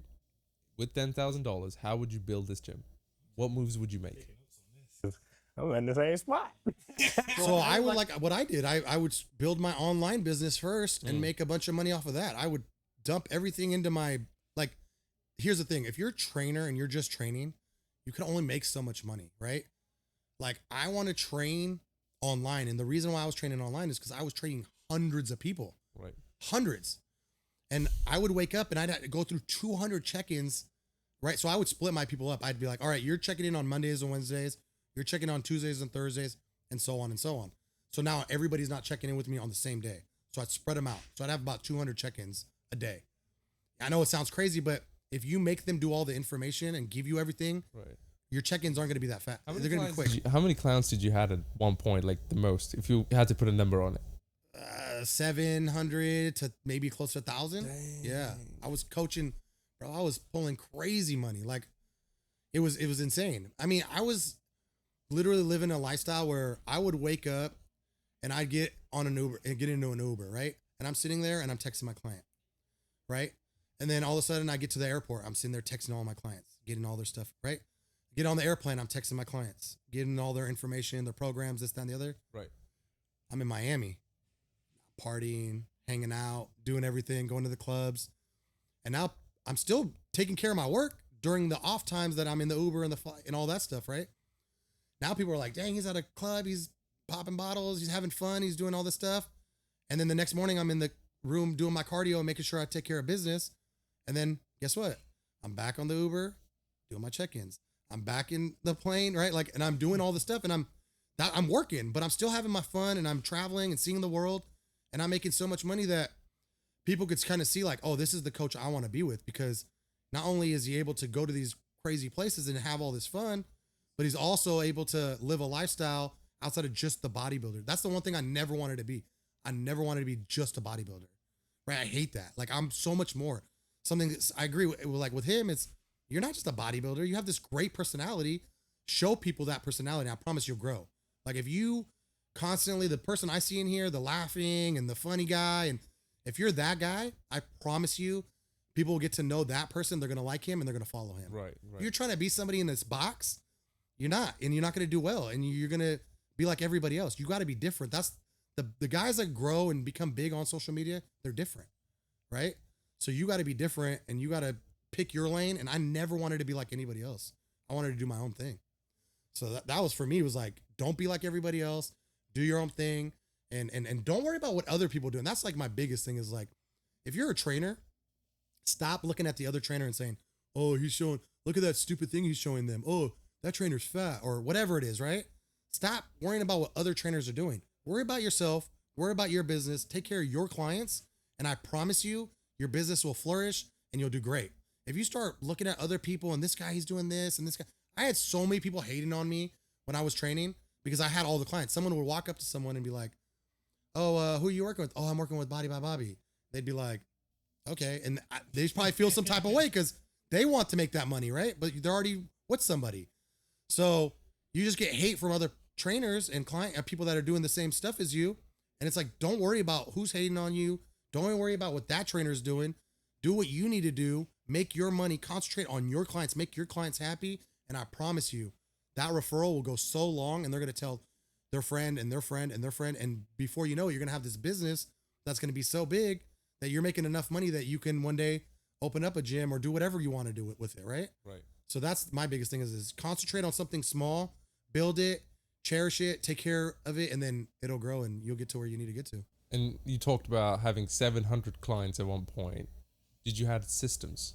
A system? Yeah, 100%. Everything I did was like, I already had the ebooks. I had all their workout regimens. I knew exactly how I was doing every single thing. Like every client, that's the thing is you got to make every client feel like they're your only client. If they start thinking like, oh, this guy has 700 clients, I'm just one of his other clients, they're going to go with someone who's not as busy as you. Yeah. But if you treat everybody and you give everybody that undivided attention, they're going to be great. As like my career got a little farther, I started opening the gym. Like I wasn't coaching as serious. Yeah, kind of like I wouldn't help people as much and I wasn't super on top of it. But I'm telling you, you checked in with me and you asked me a question, I was on my phone. I was always on my phone. My girl, whoever I was with, constantly on my phone. But I knew I'm making money and I would have arguments with my girl like, hey, the restaurant we went to, it's because I'm doing this, right? You're eating that steak because I'm doing, like, you got to let me do my business. Understand? We're able to travel. We're able to go see the world. We're able to do all these things because I got to communicate with people and I got to be on top of they have a question for you. Hey, is this creatine good? Or is this whatever it is? And everybody's gonna have a question. You got to be able to answer. You got to do it right on top. You got to take care of them. Waiting 24 hours, waiting 2 days to respond to a client. Nah, they don't like that. I mean, you have a coach, right? You expect him to, you're waiting. Same day. They're waiting though. They're waiting. Like when I had my coach, Ariel, if I text him, I'm sitting there waiting on my phone. Like, what's my next move? That's literally, I did that today to my coach. So obviously I'm like 24 days out. I did my check-ins this morning and obviously I'm waiting for a food drop because I'm trying to cut more weight. So I set my check-in in the morning, but I know he has a bunch of clients. So I had to send his ass a reminder. I'm like, not trying to like jump in the line, but bro, I need to jump in the line. Like, bro, I'm waiting for my second meal. Like, are we cutting food or not? And he sent me like, I got a bunch of people, cut food or whatever. But it's a lot. If I had to ask you as a personal client who has a coach, what are 3 things you look in a coach? Testimonials. You need testimonials. Like if I knew my friend worked with my coach before. I did. Testimonials for sure. I'd say. Do they got to look the part? Is that something that matters to you? My coach, he doesn't look the part. Okay. But he has the backing. Like he has people. Yeah. He has other natural clients. He has people, you know what I'm saying, that are going to do the same shows that I want to do. Like he has proven results. Yeah. So it's like you need those testimonials. Obviously the price point has to be right. And I've obviously heard from my friend just like how it's not even 3 parts to it. I've been trying to stretch it. It's testimonials. Like, because that'll tell you everything. It'll tell you how the coach responds, how he handles stress, how he checks in with you, how he, helps you manage. Prep is stressful, bro. Like, there's times where I text my coach multiple times a day, like, oh man, I feel like I'm getting fat, or I need to do more cardio, or we need to cut out food, or we need to do this. And he just like, certain coaches, they'll shut you the fuck out. Like, they be like, am I not doing this? Like, they'll shut you the fuck out. They won't give you, they'll talk down on you. Mind you, this is somebody you're paying. So it's like, you want to have a person who like understands kind of what you're going through and they're able to speak to what you're going through and they're understanding the emotions and they're able to get back to you in a timely manner to where like, okay, he understands. Right. Like a sensei in old Japanese terms. Yeah. Right. Yeah. Makes sense. You need a leader though. At the end of the day, if they're not doing it themselves and you can't see someone to lead you, like my coach, Ariel, he's one of the best in the world. Like he's the best men's physique coach in the world. Hands down, it's not even close. The guy is like ridiculous. I think on his profile, he's got like, I don't even know how many pros. It's crazy, like over 100 pros, wow. Right? He's well known by the community of being the best coach. Right. But the thing I'll say about him is he has this like calmness to him that you're like, how are you so calm? He knows the right thing to say, how to say it, why to say it. Like, he's so good. Like, he'd be looking at me and be like, are you stressed out? And I'm like, just a little bit. And he'd just be like, for what? Like, he's just so good at, like, getting you to, like, come down. Right. Right? And he understands, like, the psychological part of it. Right. And I think that's really, really important. But he has this, like, just calmness about him, right? Where me, I'm a coach, and I try to be like that. but I'm so competitive again. I'm like, Right. why would you eat that? Why did you Right, do this? Right. He would just be like, hey man, like, you know, cause you did that, this is going to happen, you know, like he's so cool with it. And he's so like good at what he does though. And at the end of the day, like if you want to be a good coach, if you want to be a good person, like in anything you do, you got to love it. Like period. Like, I don't care what it is. If you want to be good at your craft, whether you're in the NFL, whether you're trying to be a bodybuilder, whether you're trying to be a person at Best Buy, if you love what you do, you could keep climbing up and you can go however far you want to go. I've seen so many people that have nothing in whatever business it is. It could be plumbing, it could be as a trainer, it could be anything. And they just love what they do. And then they create this amazing business that, you know, you see a contractor, a hairstylist, right? They love what they do and they make crazy money because they're so good at it. Artists, you see it all the time. If you genuinely love what you do, it's not work. Like I come here all the time. I've never felt like, oh, I clocked in today.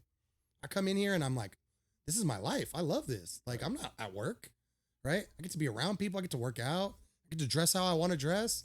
This is the best life ever. Right. And I think, you know, growing up, I was a bartender and I would hear all these people complain to me about, you know, firefighters, cops, lawyers, all types of people, nurses.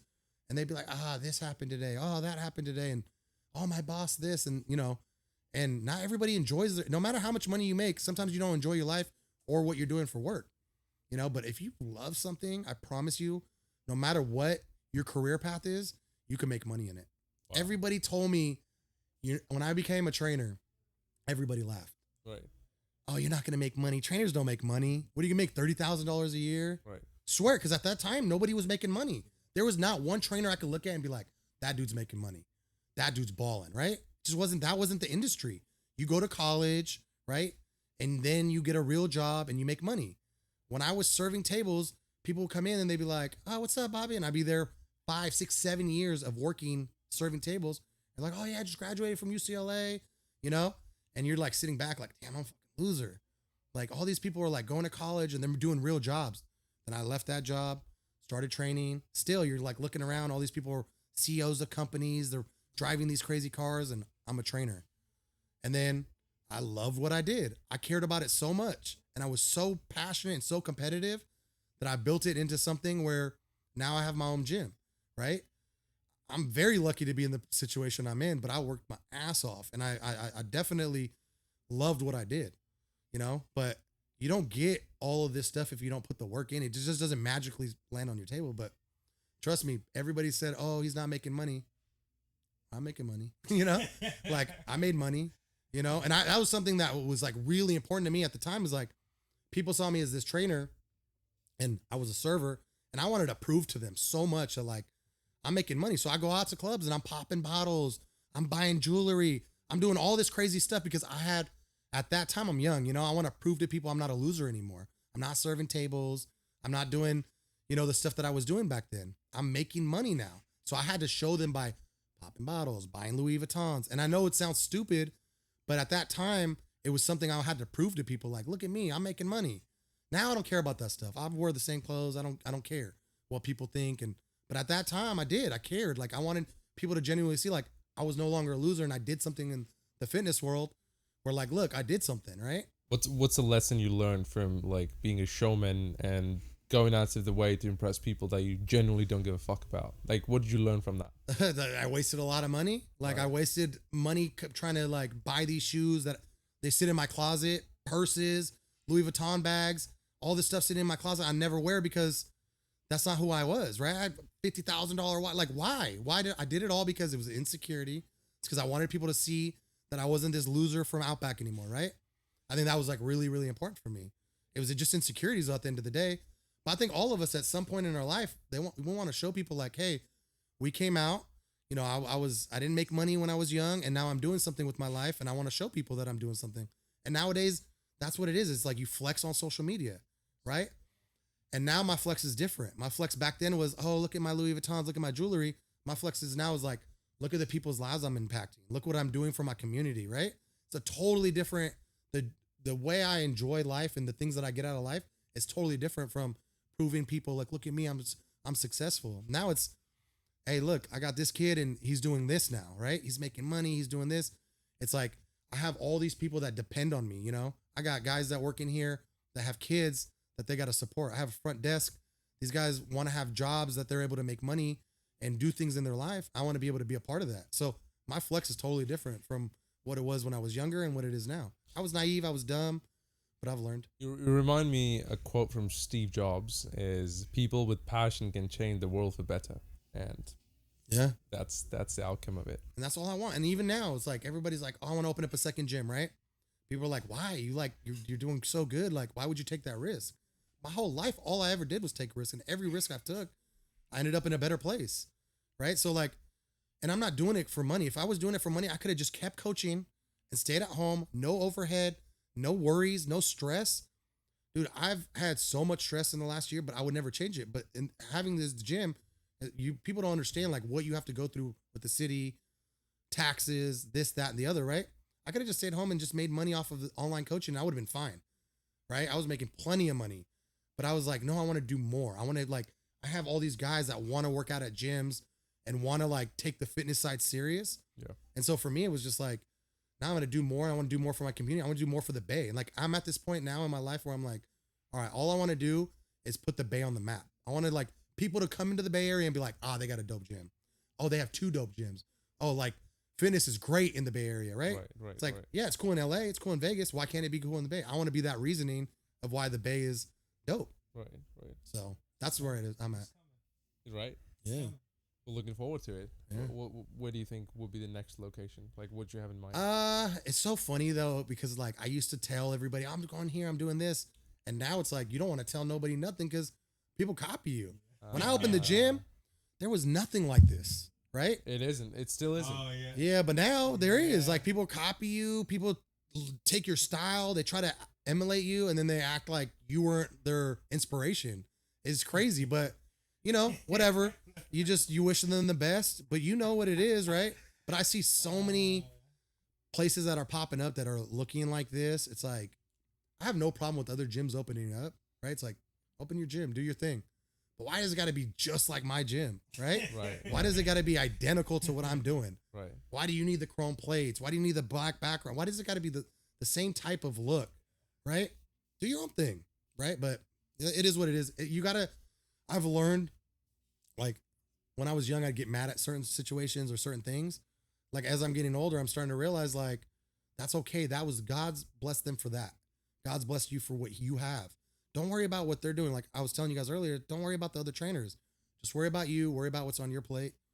Let them do their thing. At the end of the day, if you just worry about you and I make sure that my bathrooms are clean, my members are happy, you know, we're stocked with food and all that stuff, we'll be fine. I ain't leaving. I ain't going to the other one. I'm not going to the other one. There's no point. This is like, I could tell. I seen the pictures. I was just like, you fucking rip off. What are 5 top, or what are 5 things about this gym that you love, really love? First thing I'll say, people. Like I said, I wouldn't be able to grow, learn the things that I learned. That's the first thing. The community is really, like, for sure. Okay, 1, people, right? Yeah. 2, I would say, a lot of it's surrounded by the people, but the equipment. Like, you can't go anywhere and find a bunch of this equipment, all top of the notch equipment. With Arsenal, right? Mm-hmm. Hammer strength. Yeah, it's all like good quality equipment. You go certain places, it's like, what am I doing on this machine? Right. Like, that's always good. I'd say that. I know he likes the lighting. The lighting, yeah, the ability to be. I'm trying to grow on social media. You go to certain gyms, you cannot video. You just can't do it, right? So being in a place where I've talked to somebody the other day, they were like, yeah, I'm so happy that I'm at this gym now because I can freely just record myself. And I felt the same thing. I'm like, I can't go to Fitness 19 and pull out my tripod. People are gonna look at me like I'm crazy. Yeah. But just to know everyone here expects it. Not saying everybody does it, but everyone expects it, right? So that's another thing. It works with where I'm trying to go. I don't think I can think of 2 more things, but those are the 3 biggest things for me specifically. Like, for me, I'll tell you right now, it's like the things that I capitalized on that other gyms didn't have. It was the gym can't be overcrowded, right? That's like big. How do you make sure of that? Because something? I have like ways, but like I was telling you, we are technically a private gym, right? So we're not just open out to anybody. Like not everybody can just come and get a membership. Oh. A lot of what we do is like word of mouth. It's like friends of friends. Like I had a couple kids come in earlier today. Oh, we know so-and-so. They understand when they come into this gym, like, hey, everybody expects you to put your weight back. Right. We expect you to clean up after yourself, right? Like nothing has gone missing here. We have tons of cameras, but people don't, you don't have to lock your lockers here. Right. Nobody's going to steal nothing from you, right? So there's like an expectation, and we have a certain type of clientele. I just feel like it's just a lot of friends of friends. For me, I don't care. I don't look at someone and go, oh, they're overweight, I don't want them at my gym. No, I want them at my gym for sure. Right? At the end of the day, I'm a businessman. Hey, but I really want. Can we clear that up on video? Yeah. I've had people come to me and like, oh, you go to that fancy gym. I've tried to tell them like, just because you see the fancy lights, just because you see this or that, like, it's a gym. You can come here, right? Yeah. But I don't want social media. Social media can make it seem like you got to be super buff or you got to be in shape. Like, it's welcome to, just don't be a bad fucking person. Like, just don't be a bad person. Simple. I'm telling you right now, like it has nothing to do with being in shape, not being in shape. You walk in here right now, there's tons of people not in shape here. Yeah, like we'll go off. you go, there's tons of people you'll see that there's dads, moms, there's all types of people in here. Right. The difference is like what you see on social media, who's posting. It's like guys that want to compete, right? It's a certain type of person that wants to post on social media. There's not a dad's going to be posting on social media. Right. We're not going to get these moms. Right. There's a lot of people that don't want to be around the camera. Right. Now, we respect everybody in here. Like, yeah, we record, but we're also very respectful with like, all right, this person's in the background. We're not going to put them in the video. Right. Let's like do it in an area where someone's not going to be in your background. Right. Everybody's very courteous and respectful for people. Right. But I have all types of people in here. The biggest thing is, I'll tell you right now, and the most common thing everybody has is they just take fitness serious. That's it. Nothing else matters. If you are serious about fitness, cool. You can come to this gym. You'll fit in perfectly. Right. If you're a good person, this is your gym, right? If you have this ego, you have your nose up in the air, you think you're better than people, that's not the gym. I don't want those type of people in here, right? Like if you think like not putting your stuff back, this is not your bedroom, this is not your house, right? Treat it the way you want your place to be treated, right? And I just think some people don't do that. But if I have a friend of a friend coming in here, they're going to treat it well because they're the ones that vouch for you, right? So you're getting a lot of people that like he's telling, hey, my cousin's going to come through. Okay, well, I know his cousin's going to treat my place good because he vouched for him. Hey, look, I'm getting you in this gym. Like, make sure you take care of everything. Right. So I think it works really well. Everybody puts their stuff back. Everybody's really good about, taking care of the community and the fitness world. It's great. Well, you've been around a lot of big names, great pros, but I would like to know, how did you land MrBeast as a client? Actually, he reached out to me. It was crazy. Like they called me and I was getting ready. I'm like a week out from a show. And he's like, hey, we want you to come train MrBeast. What year was this? This was 2023, something like that. Okay. A couple years back. Yeah. It was like it was like 2023, yeah. So 2022, something like that. And they basically reached out to me and were like, hey, we've been seeing your stuff on social media. Like, we want you to come out and train MrBeast. I'm like, oh, like at the time I didn't really know MrBeast. Like I heard of him. I kind of knew him. Right. I didn't know he was the biggest YouTuber in the world. I didn't know like he was a billionaire. I didn't know all of that stuff, right? Like I knew he was popping. Call my brother. I'm like, oh, this guy MrBeast wants me to go out, but I can't go because I have a show. My brother's like, are you stupid? Like, do you understand who MrBeast is? Like, you have to go to this. You have to go. And I'm like, dude, my coach will kill me. There's no way. Like, I'm going to fly all the way to North Carolina. Like, there's no way I could do it. He's like, dude, this is the biggest opportunity you're going to get in your life. Right. You have to go. So I was like, all right. He talked me into it. He's like sending me all these videos. And I'm like, all right, dude, I got to go. And so then when I went out there, I flew. It was the craziest peak week I've ever had. Oh my God. It was terrible. I didn't sleep. I didn't drink water. I wasn't eating my food. It was terrible. But, looking back at it, I made the right decision. It was like, you have an opportunity to go there. And it was cool because I signed an NDA and I thought for sure I wasn't going to get any pictures with him. People probably online like, oh, he's lying. Right. He doesn't coach that dude. Like, there's no way. I got out there, got to coach him, got to see the facility, got to see his world. Oh man, dude, that dude lives a totally different type of world. Like everybody's tugging and pulling at him. He's doing a YouTube. He's doing podcasts. He's doing this. He's doing that. He has like a room for every single thing that he's doing. He has like one person that's putting all his clothes together for the day. He has another person that's doing all his food and nutrition. He has a chef. He has this. He has that. He has so many people, and it's such a big business. There's a town that he basically runs, the whole town, and everybody basically works for him. Wow. It's crazy, dude. It's not just like you think, oh, he's just on YouTube. This dude takes his stuff so serious that I'm not surprised that he's a billionaire from it. It's like very obvious when you see him work why I could never live his lifestyle ever. Why is that? Why can't you live MrBeast? Because he's like getting pulled from so many different directions. Hey, you have to jump on a plane and go meet The Rock on Sunday to do a rock, paper, scissors. I don't know if you guys saw it, but he did this thing with The Rock on Sunday. So this was Saturday or Friday. Hey, you need to go do this YouTube. And then once you're done, you have an interview here. Then we need to take pictures with you. Oh yeah, you're going to do wardrobe and check your outfit for this red carpet event you have to do, right? And it's just on and on and on all day long. And so I'm just like following him around until he has like an hour free to come work out with me. Wow. Right. And then he's like, all right, we can go work out. And then, you're talking to him and it's like, even when he's working out, someone's asking, he's literally I have pictures of him and like, he's on his phone, he's texting people, he's talking. His mind is 24/7 on YouTube and how he's going to get bigger, the next video, what he's going to do, how he's going to do it, why he's going to do it. Right. So I think people just see him and they think like, oh, wow, he's just has it. And that's why he got to where he got to. They don't see all the work behind the scenes that goes. It's like you walk into this building, there's like almost 50, 60, 70 rooms. And every single room, there's a sound person, there's a camera guy, there's a wardrobe guy, right? He has all these people. He has certain chefs. He has trainers that train with him.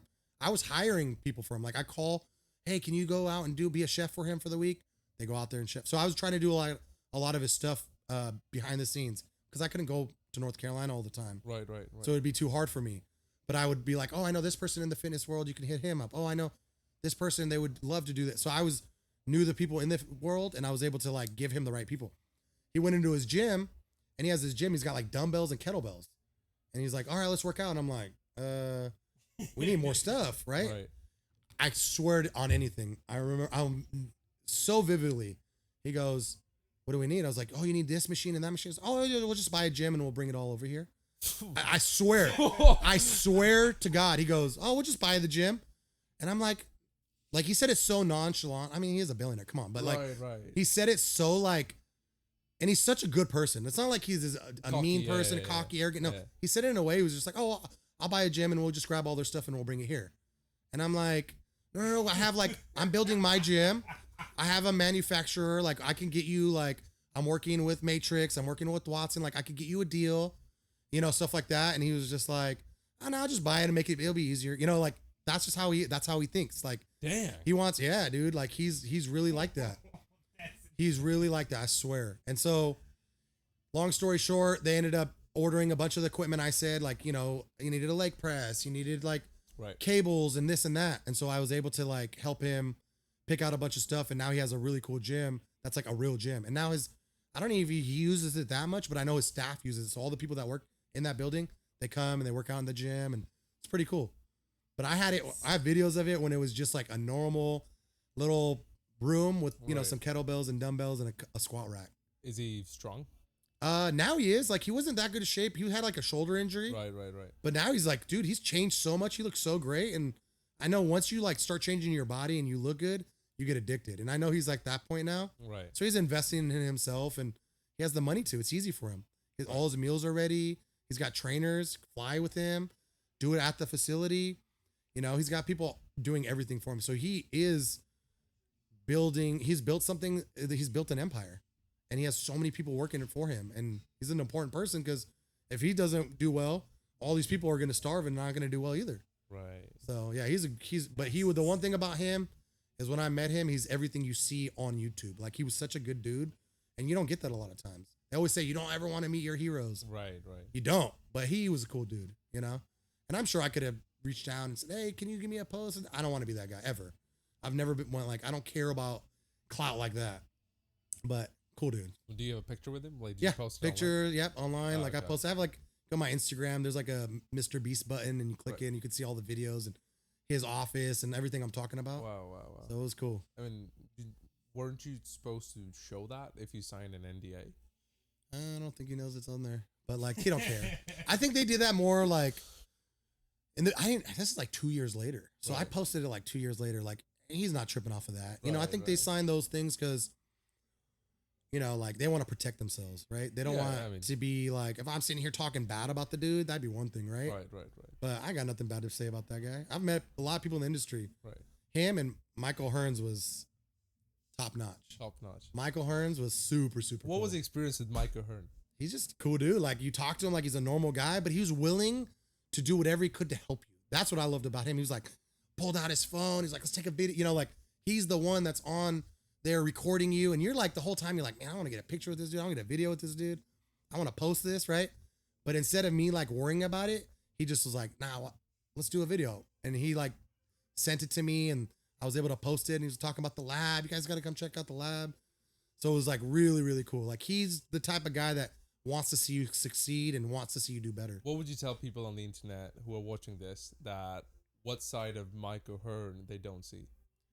I mean, I've never seen the other side of him. I don't know. Maybe there is another side of him. The only side I've seen is like, I met him in person and he was just great. He was such a cool dude. Like there's no way anybody can meet that person in real life and be like, yeah, I don't like him. Right. He was so cool. He was kicking it with his kid and his wife was there and he was super respectful to all the girls. And like I said, he was doing everything he could to like give me some of his clout. It's crazy. Like how many people do that? You know, they don't care. Most people are like, you know, they'll come into your gym. They won't even post. They won't even tag you. And they're this famous person. They can help you and they don't even do it. Right. Like I've had that happen too. Right. So who's one of the cockiest fitness influencers you've ever met? I don't even know if that's like good for me to say.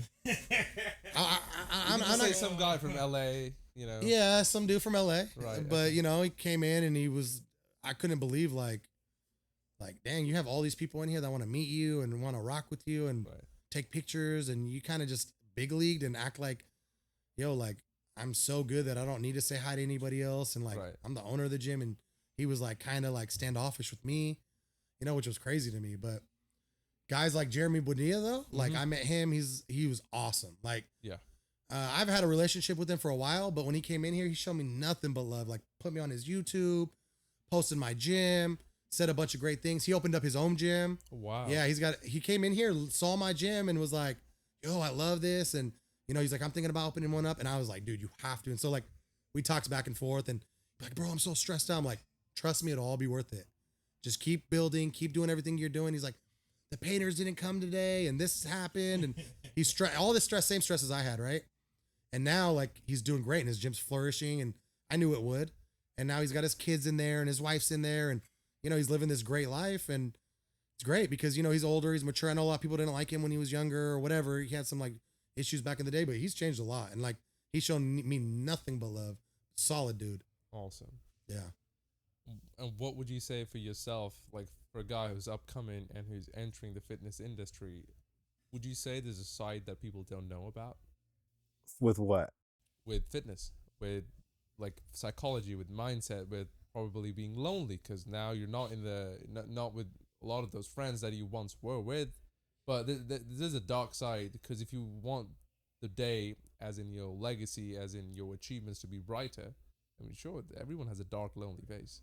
It was when I first started though. When I first started posing videos, bro, the group chats, the amount of screenshots of group chats, the amount of unfollows, the amount of, you know, and I'm just thinking like, damn, like I went to college and that only had 1,000 people. The amount of people that from my college, as in an entire university of 1,000 people you go and you all stay in the same dorm, you get pretty fucking close with these people. So they're kind of like, not my family, but like close enough to where like if I'm posting on social media, it shouldn't be enough for you to unfollow me. The amount of unfollows from people I know, all that, it's just like, oh man. So I think that was, with social media specifically, I'd say fitness and social media specifically, the amount of people that don't support you trying to do better for yourself is enough to turn you off of it. But once you get into like this, or at least I feel like in the past 2 years, it seems like everybody now cares about their health. Now, I remember, I get DMs from people now that are from like the past. And I'm like, I know you used to talk shit about me. I know you used to try to joke on me or try to make me the bad guy. Now I see a DM from like, bro, you're doing so well. I'm just like, I sent a screenshot in the group chat the other day, like, I know you fucking clowned me or tried to clown me X amount of time ago. Like, I'm still show love, right? I'm not that type of person to where it's a grudge, but like, for certain people, that's enough to take you out of it, right? I feel like could be a dark side. There's definitely a dark side to the game too, for sure. Not everybody wants to see you win. Not everybody wants to see you be successful. They all believe they should have what you have. Why do you think that is? That people close to us don't want to see you successful, but people who are strangers to us go at it? I think a lot of it is, it's like, honestly, they feel like it should be them, right? Like, oh, I should have done that, or that should be me, or who is he to get all this special treatment, or like, why are people look up to him, or why people like him, or whatever it is, right? I feel like a lot of people didn't take the risk, or they didn't do what you did. And so they feel like, man, I have this normal life and you have this incredible life and I want to have that. And because I didn't take the risk and I didn't put the hard work in, like, I don't want you to have it either. Right. Yeah, I'm going to try to hinder it from you. And people don't like that. Like me, when I was a server, nobody talked shit about me, right? Like nobody in the fitness industry, nobody cared. They're like, whatever, he's whoever, right? I was winning shows. It was great. And then like, as I kept moving up, people like rooted for you and they wanted you to win and they wanted you to do good. And then you get to a place when you are successful and you have your own gym. There's a lot of those people that are like, they don't want to see you win. They don't want to see your business do well. You hear people be like, oh, he's going to shut down in a year, right? I hear all the noise, like, but I think you just you can't worry about what like everybody thinks. I know it's like easier said than done, but that's the reality of it is like, not everybody's going to like you. Would you think it's safer to say that people want you to grow, but not more than them? Oh yeah, that's what it is. That's it right there. Because I've never met somebody who was more successful than me hating on me ever. Right? Like why? But like why would they hate on you? Just like I would never hate on somebody who isn't doing as good as me, because it's like, why would I want you to do better. Like I'm trying to help you do better. But all of a sudden, if you kind of see they're your peer or they're doing better than you, it's kind of like, I don't know if I like that person no more. Right? It's just maybe it's just natural. It's a human thing, right? Something to think about. You see somebody and you're like, oh, I'm way bigger than him. All of a sudden, they start getting in the gym. They're getting the attention you used to get. You could be like, I don't like that dude, right?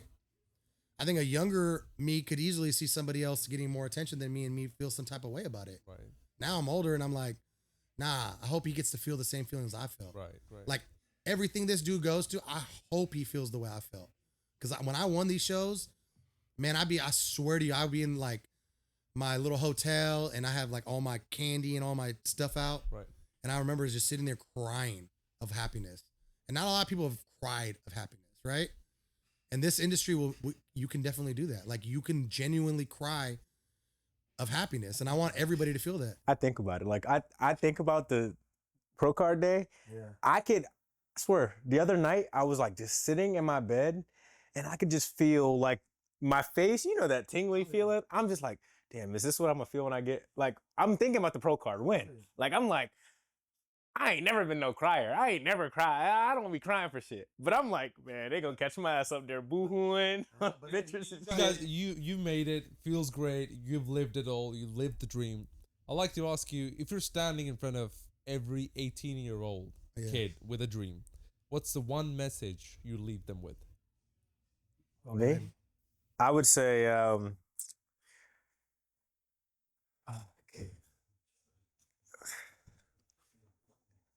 it's easy.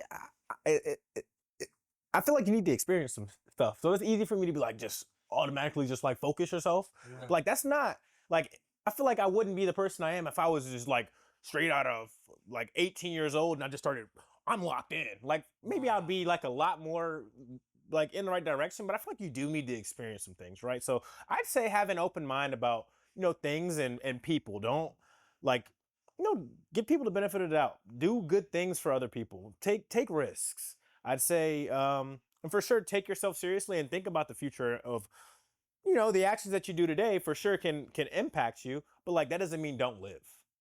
So that's what I would say. For me, it's simple. It's make mistakes, right? And you can't have everything. Like if I would have had a nice car at 18, 19 years old, I wouldn't appreciate what I have. If I didn't serve tables, if I wasn't taking money out of my mom's van, if I wasn't driving her Volvo, parking it at the 24 parking lot a block down so nobody could see me getting out of the Volvo, if I didn't go through all of these, right? Like that's what I was doing. I was parking my mom's car and walking because I was embarrassed I was driving a Volvo. I didn't want nobody to see me. If I didn't go through all of this and not have money and not have things, I would never ever appreciate the stuff I have now. So it's okay that you don't have everything, put together right now. It's okay. You're only 18 years old. Like that's fine. And I remember I saw something and it sticks to me to this day, was The Rock. And he's like, if they could tell you one thing, what would you tell them? And he was like, it's going to be okay. Like whatever you're going through, it's going to be okay.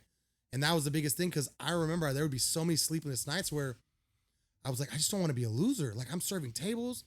I just don't want to be a loser. Like I literally be crying myself to sleep sometimes because I'm like, I don't want to be a loser. And, like I just always believed in God. I always just try to do good by people.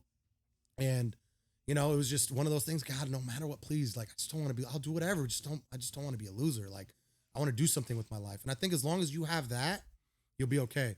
And your timing will come. Don't think, oh my God, you have to have all this stuff at 25 or 30. You don't have to rush anything. Like you don't have to rush getting married. You don't have to rush meeting that person.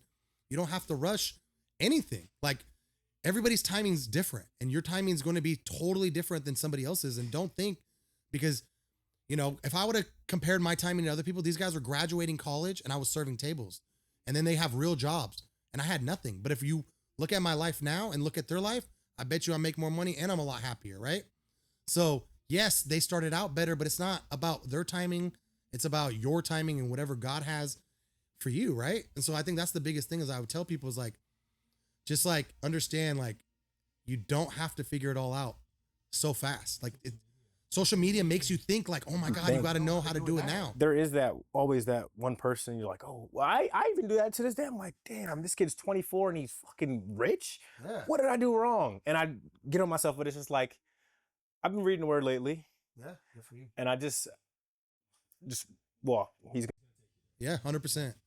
Pray, thank God, and just live through God. That's all I ever did. I swear I lived through God. Like, I had to go through this, go through that, but no matter what I did, I always lived my life through him. And I always like, oh, what would he think? Or if I did this, how is he going to feel, right?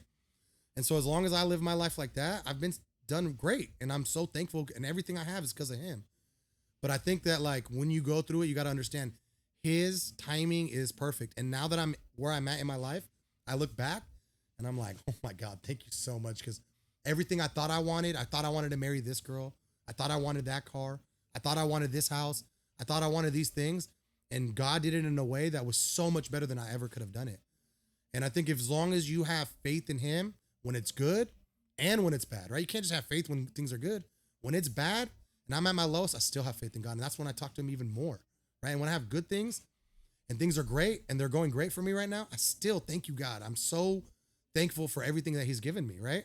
And I think as long as you have that, you're going to go really far in life. I genuinely do. Right. That's awesome. And both of you, we had really good talks, really good advice, and your life story and your achievements. And I like to say that good luck for the future, for whatever you about to show us, put it on stage as showman and being natural. That's number one thing. And I mean, if you do go to the professional route, I still wish you good luck on that one. And let's and how about we all go check the gym out? We'll make a quick video on that, and just show people what the Bay Area has to offer. Yeah, cool. Let's do it. Sounds good. Thank you for being on the pod, guys. And I'm telling y'all, watch, this dude's gonna blow up. He's gonna become big. I promise you. As long, the one thing I can't control is like how he is up here, because like Jamarcus Russell, for example, #1 pick. Crazy arm, all the talent in the world. He just didn't have heart, right?